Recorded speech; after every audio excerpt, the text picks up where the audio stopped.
وَجَعَلُوا الْمَلَائِكَةَ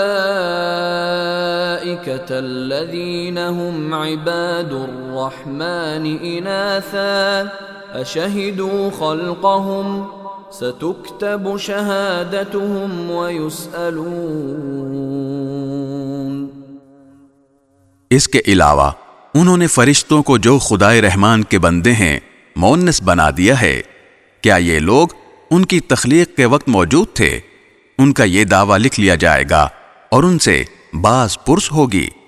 وَقَالُوا لَوْ شَاءَ الرَّحْمَنُ مَا عَبَدْنَاهُمْ مَا لَهُم بِذَلِكَ مِنْ عِلْمٍ إِنْ هُمْ إِلَّا يَخْرُصُونَ۔